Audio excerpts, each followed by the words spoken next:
back in 2018. Myself and a co-founder started a company called Listenly, which was essentially a way of delivering low-cost mental health services and emotional support to people over an app. Most research has shown that natural empathy is actually the number one predictor of outcomes in the therapeutic relationship and the mental health and kind of psychology space. So really, there's very little correlation with the amount of education or number of degrees that someone has and kind of the reported efficacy of the care that they offer to their patients. So we developed a platform that allowed people who were not necessarily licensed clinicians, but were sort of related to the psychology world. So people who were in school for getting their degree as a therapist, or coaches or social workers, people who were kind of in that world, but not necessarily, had the right acronym at the end of their name, would be able to provide, emotional support to patients over video, over an app, at a much, much lower cost, because the access to affordable mental health care is really low in this country. Half the country lives in places that are considered mental health deserts, where they just don't have any access at all to those types of services. Did that for about 2 years. I was the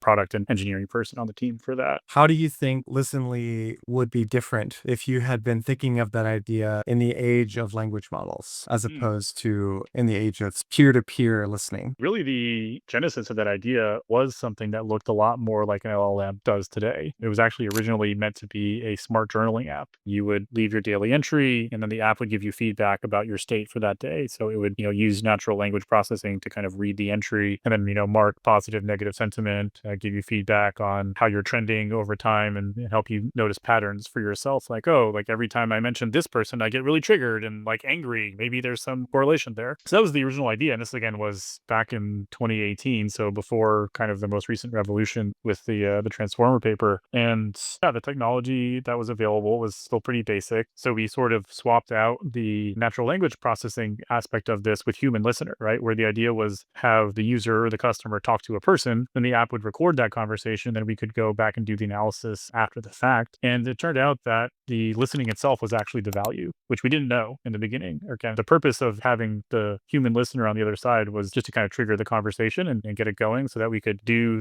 all the NLP on the back end. But it turned out that people were just getting a lot of value out of the conversation itself. So we almost didn't even need to do all of the complicated machine learning, and we ended up just kind of tossing that. Yeah, I mean, I think if we had launched that last month instead of a number of years ago, we probably would have gone straight to the smart journal route. Yeah, I mean, that's basically what everybody's using ChatGPT for now, right? Everyone's got it as their personal therapist. And some recent research that people actually seem to prefer and get more value out of talking to ChatGPT than human therapists. So I do think that there is a lot of potential there for that.